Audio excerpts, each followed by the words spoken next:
Estamos con el autor, novelista, que también has incursionado en el cine, Juan Patricio Riverol, autor de un estupendo libro, Al filo de la revolución, que es una historia novelada de los pasajes del Che Guevara en México, ¿no?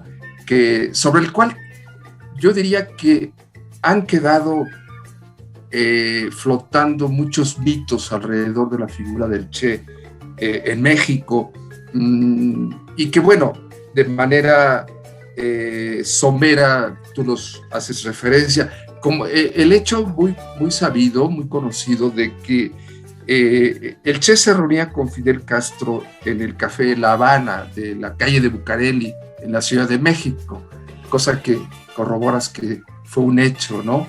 Sí. Y la otra anécdota que se conoce bastante en México, de que también era un fotógrafo de turistas, pues no sé si de turistas, pero era un fotógrafo al menos en el Zócalo de la Ciudad de México, ¿no?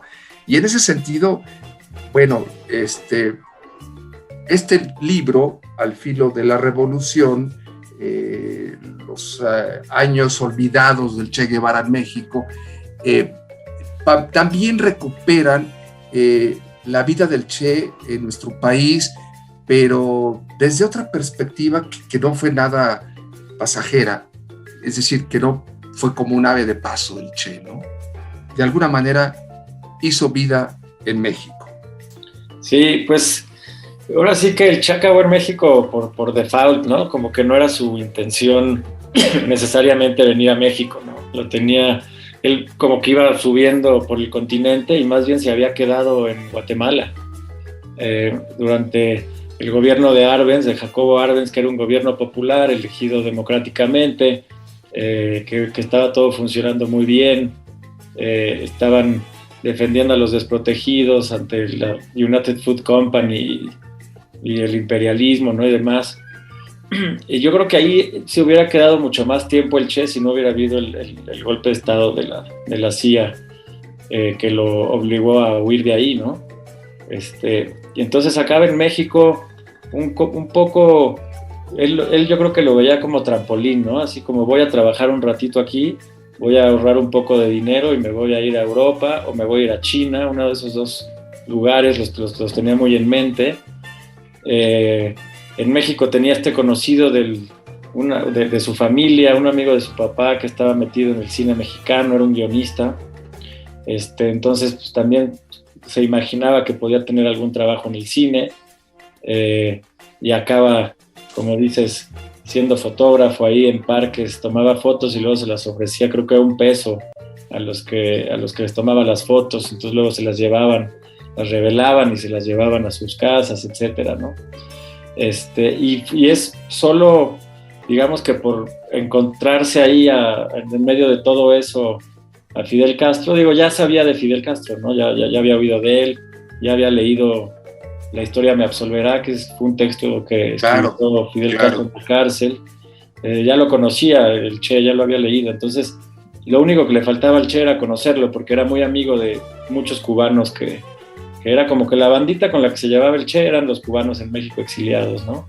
Que venían y todos hablaban de Castro, etcétera, ¿no? Entonces, pues como que pero a pesar de que ya los conocía a ellos, seguía pensando en seguir viajando, ¿no? Hasta que conoce a Fidel, tienen una plática larga en el departamento de María Antonia, ¿no? Una cubana casada con un mexicano que le daba asilo a todos los cubanos. Ahí, después de esa charla, ya se decide a acompañar a los cubanos a su aventura y se une a la expedición, ¿no? Ya, es muy importante señalar que el inicio del libro, que es un comienzo, pues yo diría insólito, en el sentido de que justamente inicia con un personaje, Alberto Bayo, que es un, digamos, sobreviviente de la Guerra Civil Española, con una gran experiencia político-social, con una gran conciencia política, pero también con un gran conocimiento y una experiencia en la aviación y en las estrategias militares, ¿no? Que de repente uno dice, ¿y dónde está el Che? al iniciar con Alberto Bayo. Y claro, uno se imagina que va a haber un reencuentro, que se va a retomar a este personaje, ¿no? Y que yo creo que es poco conocido este dato, el hecho de cómo Alberto Bayo fue fundamental, sobre todo en la preparación, en la capacitación de la guerra de guerrillas de Fidel Castro y el Che Guevara en México, que es donde lo conocen, ¿no? Sí. Entonces, háblanos de este personaje, pues yo diría, central en tu libro.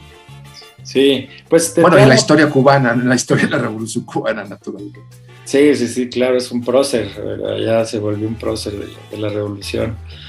La idea de empezar con él tiene que ver que fue el primero que llegó a México, ¿no? Entonces, pues como toda la novela está contada cronológicamente, cuando llegan a México se vuelven personajes de la novela cada uno, ¿no? Entonces, pues él llega desde el 44 a México, y pues él ya había considerado la guerra de guerrillas cuando estaban peleando contra Franco. Él había propuesto luchar contra los franquistas con ese método y todo el mundo le tiró al loco allá y nunca le hicieron caso, ¿no? Hasta el final le querían hacer caso y ya era demasiado tarde, habían pedido la guerra. Y de todo eso escribió, tiene libros al respecto, siempre se ponía a escribir después de sus hazañas o sus no hazañas, ¿no? Porque luego también en el Caribe lo invitaron a varios intentos revolucionarios, uno para tirar a Nacho Somoza en Nicaragua y tampoco funciona. Entonces él venía de varias guerras fallidas, muy decepcionado con el mundo en realidad. Entonces, pues él venía muy decepcionado, con mucha experiencia, y Fidel Castro sabía de la experiencia que tenía porque había leído sus libros, ¿no? De alguna manera los había encontrado, entonces sabía que pensaban parecido, ¿no? Y que tenía toda esta como sabiduría y que estaba listo para usarla. Entonces Fidel, pues más o menos medio que lo obliga a sumarse al movimiento, porque él ya estaba tan decepcionado que ya veía cualquier otro intento de revolución así como con malos ojos, ¿no? Así como ya no le creía a nadie. Pero pues Fidel es una persona, yo creo que era una persona muy seductora, y entonces lo engatusó, le convenció de que vendiera la fábrica de la que vivía, y vendió la fábrica y se dedicó a entrenarlos.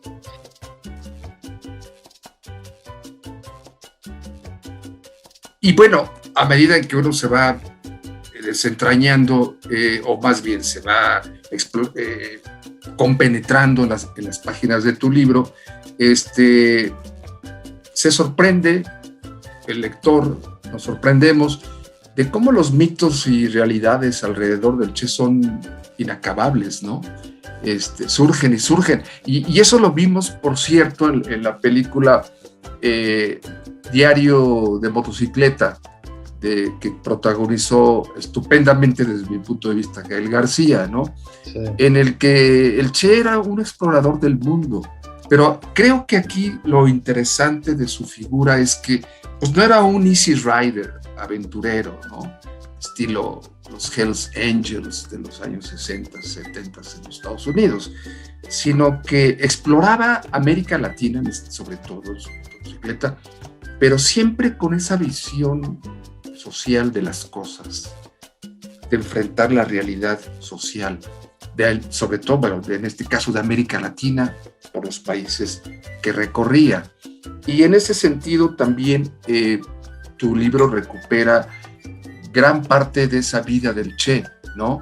Este capítulo en México también yo diría como que tiene una especie de escenarios cinematográficos, que también es una de tus cualidades, de retratarlo en los cuartos de azotea, en las reuniones con sus amigos, ¿no?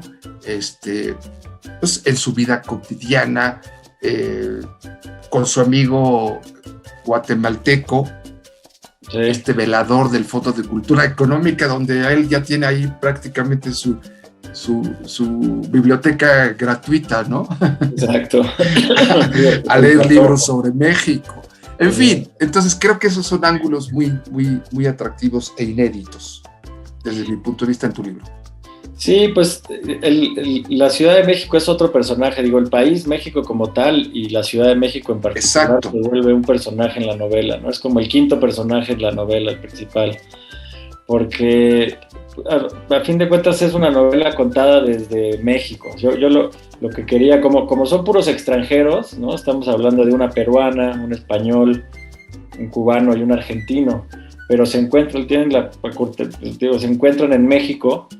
Entonces es como la historia de ellos contada a través del territorio, ¿no? Por eso empieza cuando cada uno llega a México y acaba cuando se van de México, ¿no? Entonces el territorio es como el narrador, yo un poco así lo veía, ¿no? Como que el narrador es México, digamos que aquí estuvieron y aunque no hay tanta participación de mexicanos, digo, por ahí está Antonia del Conde, ya están los de la lucha libre, pero son un poco periféricos en el movimiento. Pero Gutiérrez Barrios, que eso a mí me impresionó mucho, ¿no? Y Gutiérrez Barrios, que no es parte del movimiento, pero sí se vuelve un cierto aliado, ¿no? Un tipo de aliado. Al final, sí. Sí, se vuelven amigos él y Fidel Castro. Sí, impresionante eso, ¿no? Digo, quienes conocen de política nacional, pues Gutiérrez Barrios fue un personaje muy siniestro, ¿no? Sí. De inteligencia policíaca. En fin. Definitivamente no, o sea, cuando los agarraron, a Fidel Castro y al Che no los torturaron, pero a muchos cubanos sí los torturaron cuando los agarraron. Bueno, es que esa es otra parte inédita que me gustaría que ampliaras un poco, el hecho de que son aprendidos en México, bueno, son, yo diría, descubiertos porque tenían un gran arsenal de armamento. Y en ese sentido me gustaría que ampliaras sobre su forma de entrenamiento, ¿no? Que fue desde el Cerro del Chiquihuite, en la Ciudad de México, hasta una especie de campamentos que ellos, clandestinos obviamente, que ellos hicieron, Veracruz y por Chalco, esta parte del rancho. ¿Perdón? Por Chalco.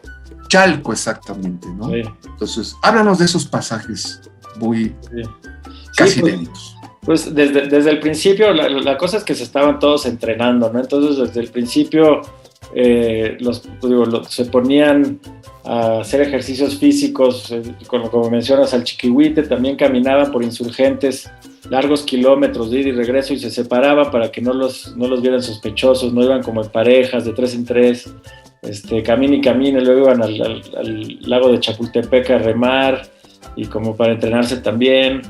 Empezaron haciendo pruebas de tiro en Santa Fe, en un lugar de tiro en Santa Fe, cuando obviamente no había nada, y estaba bastante lejos.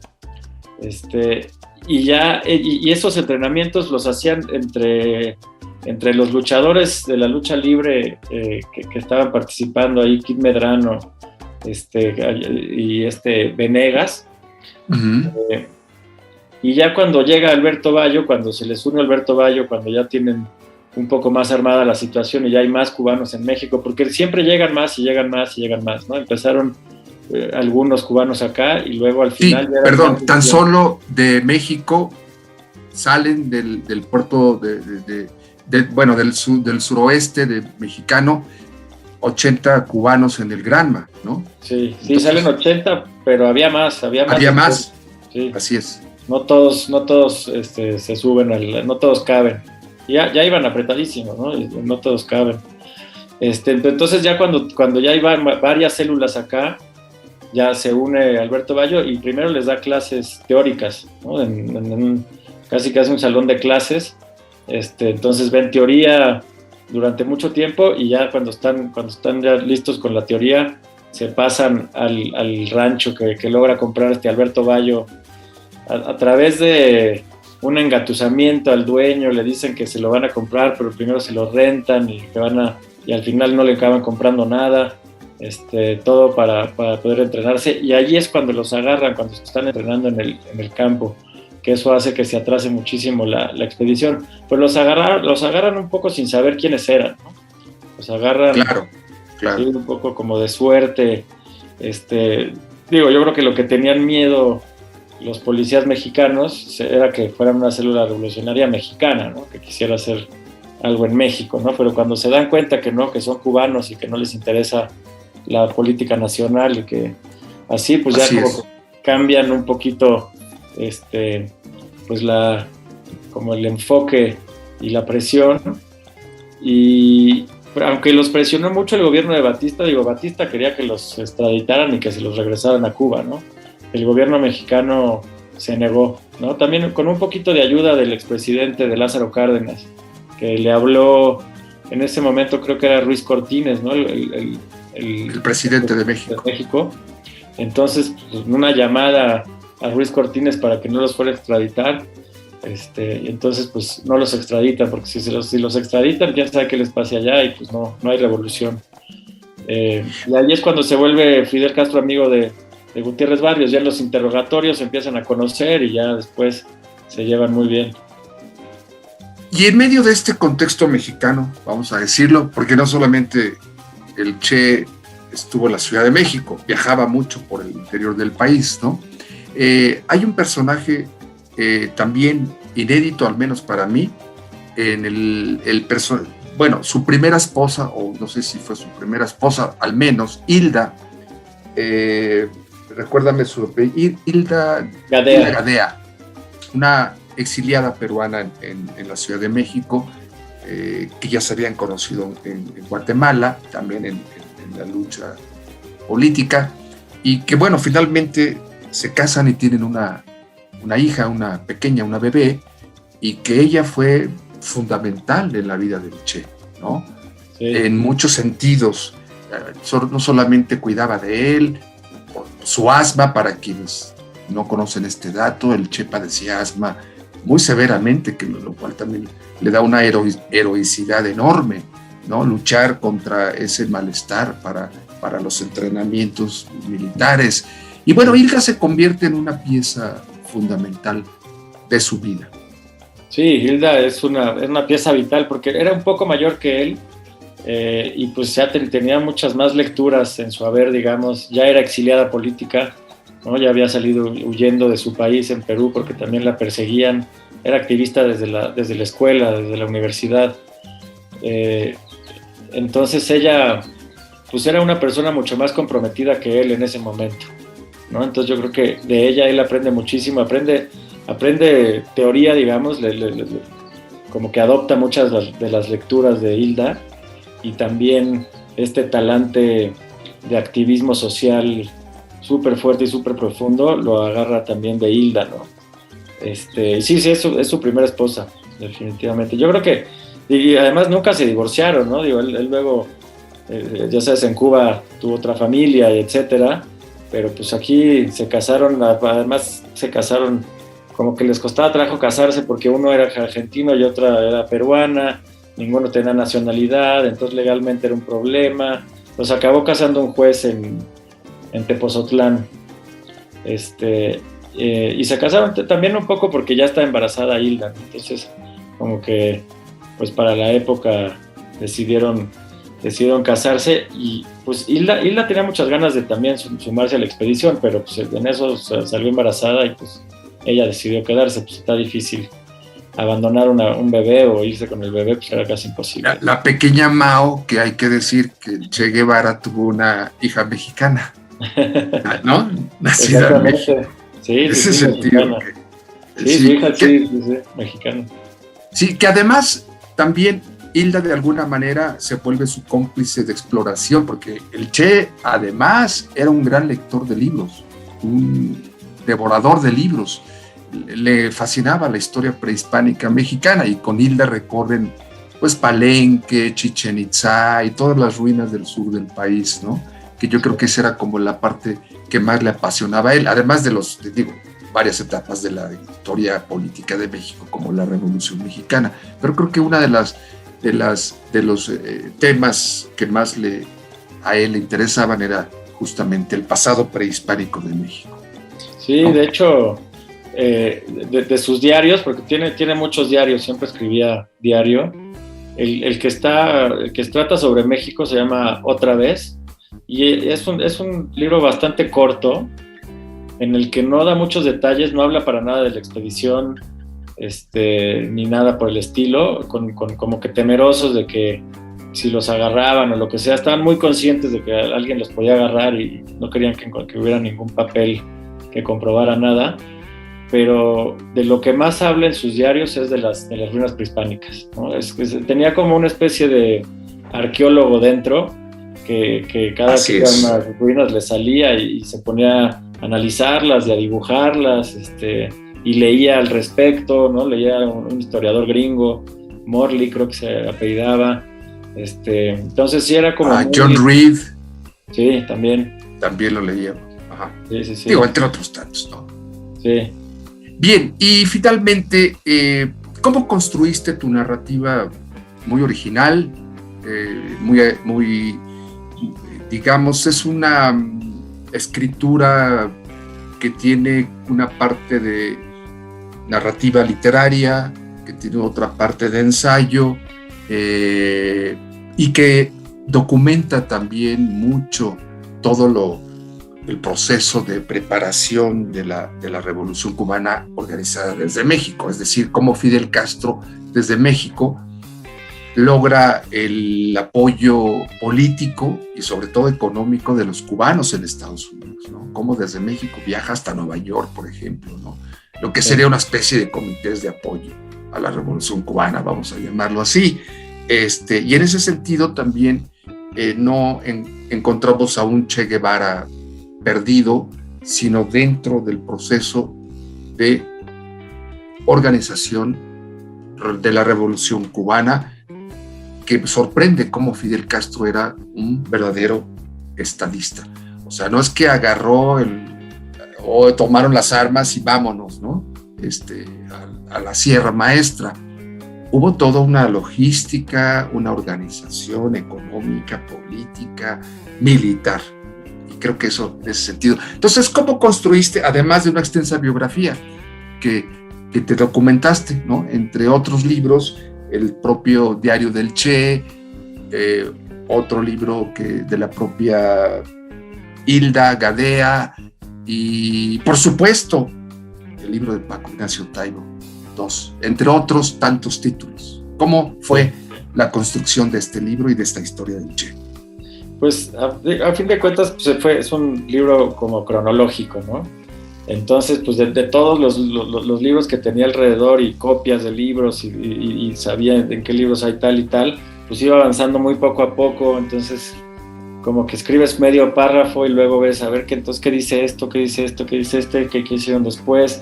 Entonces eso lo traduces un poco al lenguaje más narrativo y entonces vas avanzando ahí poco a poco cronológicamente, y pues ahora sí que no hay brincos en el tiempo en términos de las acciones. Sí. Pero en donde sí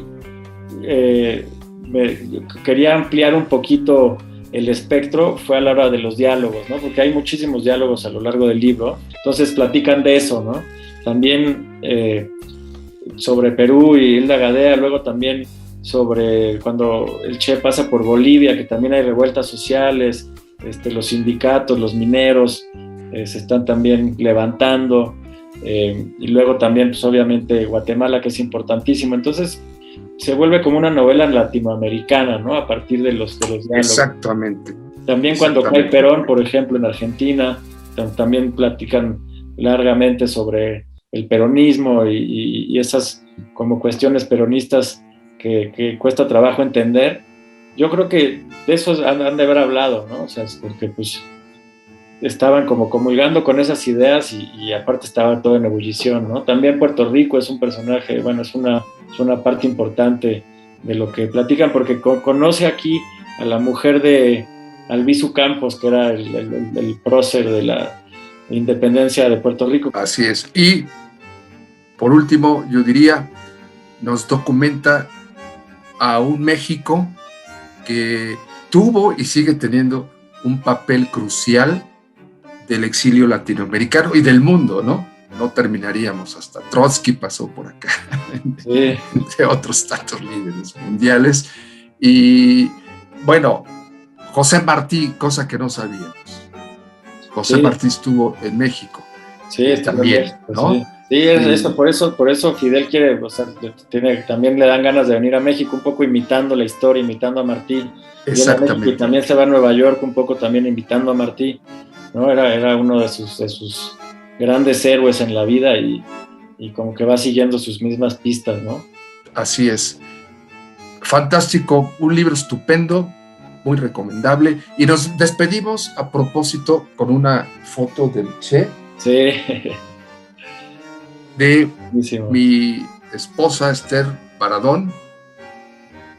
Es una foto original de Corda, Alberto Corda, dedicada a ella en Cuba. Dedicada a ella, bueno. Pues sí, tuvo la oportunidad de conocer a su hijo. Y bueno, esa es la historia.